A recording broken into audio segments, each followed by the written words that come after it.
क्या आप भी बेलारूस आकर के और टीआरसी अप्लाई करना चाहते हैं और टेम्परेरी रेजिडेंस परमिट लेना चाहते हैं, लेकिन आप डर रहे हैं कि कहीं ऐसा ना हो कि आपके साथ में फ्रॉड हो जाए, आपका जो एजेंट है वो पैसा लेके भाग जाए।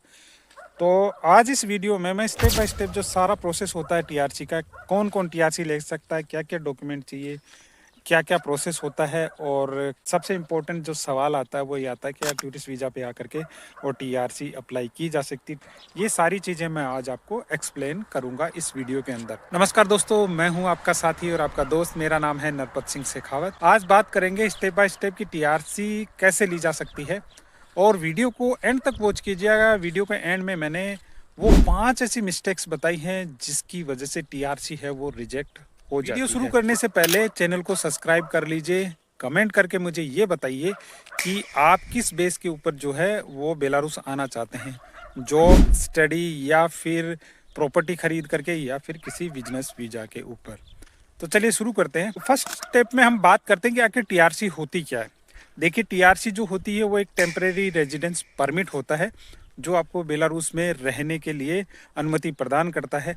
ये जो टीआरसी होती है ये आपकी 1 साल के लिए होती है। वैसे आपके डॉक्यूमेंट पे निर्भर करता है, क्योंकि अभी जैसे मैंने मेरी बेटी को बुलाया तो मेरी जो बेटी है उसकी टीआरसी जो है वो 4 महीने की लगी है, क्योंकि मेरी जो टीआरसी थी वो 4 महीने की बची हुई थी।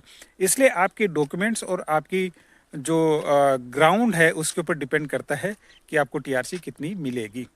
तो ये तो होगी टीआरसी की बात। अब टीआरसी कौन कौन अप्लाई कर सकता है? तो टीआरसी अप्लाई करने के लिए आपके पास में बेस होना बहुत ज़रूरी है। डिपेंड ये करता है कि आप किस बेस के ऊपर जो है वो बेलारूस के अंदर रह रहे हैं। अगर आप बेलारूस की यूनिवर्सिटी में या बेलारूस के किसी एजुकेशनल इंस्टीट्यूट में पढ़ाई कर रहे हैं तो आप टीआरसी अप्लाई कर सकते हैं।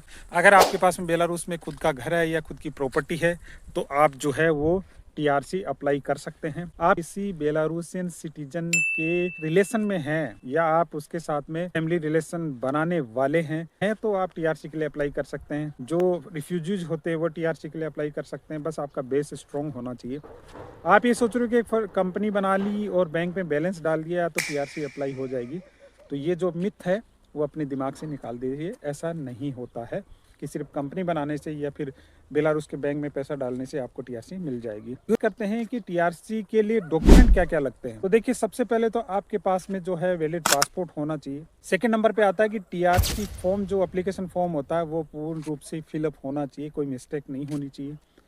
थर्ड नंबर पे आपका हेल्थ इंश्योरेंस आता है जो कि 1 साल का बनता है। लगभग 600 साढ़े 600 रुपये उसकी फीस होती है। चौथे नंबर पे आपका सबसे इम्पोर्टेंट जो डॉक्यूमेंट आता है वो आता है आपका एड्रेस। एड्रेस जो है वो पूर्णतया अप्रूव्ड होना चाहिए यहाँ की अथॉरिटी द्वारा।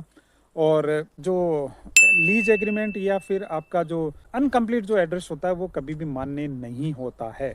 उसके बाद में आपका जो एक फोटोग्राफ लगेगा। आपके जो डॉक्यूमेंट्स हैं वो सारे रशियन में ट्रांसलेट होने चाहिए। इसके साथ साथ स्टेट जो फीस होती है उसकी डिपॉजिट स्लिप उसके साथ में लगती है। और कई बार ऐसा होता है कि अगर आप इंडिया से हैं या फिर किसी आसपास की कंट्री से हैं तो आपसे जो कुछ डॉक्यूमेंट अपोस्टल करवा के भी यहाँ के जो अथॉरिटी है वो मांगती है। तो लेकिन मेनली जो है यही डॉक्यूमेंट लगते हैं। अब बात करते हैं स्टेप बाय स्टेप जो है प्रोसेस क्या होता है। तो सबसे पहले तो आपका बेस चाहिए। आपके डॉक्यूमेंट है वो पूर्ण रूप से नोटराइज और रशियन में ट्रांसलेट होने चाहिए। एड्रेस जो है वो आपका पूरा कंप्लीट और यहाँ के जो अथॉरिटी होती है उसकी द्वारा अथोराइज होना चाहिए। चौथे नंबर पे जो कि आपकी एंट्री, ये बहुत इंपॉर्टेंट चीज़ है। लोग ये समझते हैं कि हम बिजनेस वीज़ा पे आ जाएं या फिर टूरिस्ट वीज़ा पे आ जाएं और यहाँ पे हमारी टीआरसी मिल जाएगी, तो ये कतई पॉसिबल नहीं है। ये चीज़ ध्यान रखिएगा। अगर एजेंट आपको बोलता है कि आप टूरिस्ट वीज़ा पे जाइए वहाँ पे टीआरसी लग जाएगी, तो ऐसा संभव नहीं है ये। अब बात करते हैं उन 5 मिस्टेक की जिनकी वजह से आपकी जो टीआरसी है वो रिजेक्ट हो सकती है। तो सबसे पहली जो चीज़ आती है वो आती है कि लोग जो है टूरिस्ट वीज़ा को अपनी टीआरसी का आधार समझ लेते हैं। टूरिस्ट वीज़ा के साथ में वो टीआरसी अप्लाई कर देते हैं, तो ये कतई पॉसिबल नहीं है। आपका बेस जो होता है वो स्ट्रॉन्ग बेस होना चाहिए। सेकंड, आपके जो फेक डॉक्यूमेंट की वजह से आपकी टीआरसी रिजेक्ट हो जाए, जैसे एजेंट जो होते हैं वो फेक जो जॉब ऑफर लेटर दे देते हैं या फिर स्टडी वीज़ा देते हैं, जिसकी वजह से भी वो जो टीआरसी रिजेक्ट हो सकती है। थर्ड नंबर के डॉक्यूमेंट होते हैं उनका ट्रांसलेशन नहीं करवाते हैं, वो सीधे ही एज इट इज फोटोकॉपी होती है पासपोर्ट की इंग्लिश में वही लगा देते हैं, और ये भी रिजेक्शन का कारण बन सकता है। चौथी मिस्टेक ये करते हैं कि लोग जो है एड्रेस को इग्नोर कर देते हैं। एड्रेस जो होता है बहुत ही इंपॉर्टेंट रोल प्ले करता है आपकी टीआरसी के अंदर। वो आपका नोटिफाई और जो अप्रूव्ड एड्रेस ही जो होता है वो मान्य होता है। पांचवी जो मिस्टेक होती है, बार टीआरसी तो लग जाती है लेकिन उनका जो रिन्यूअल टाइम होता है वो निकल जाता है, उसके बाद में जो है वो रीअप्लाई करते हैं। तो मेरी सलाह ये रही कि अगर आप एजेंट के थ्रू अप्लाई कर रहे हैं तो बेलारूस की जो वेबसाइट है, ऑफिशियल वेबसाइट, उस पर जा कर के वो डॉक्यूमेंट का रीचेकिंग ज़रूर करवा लीजिए।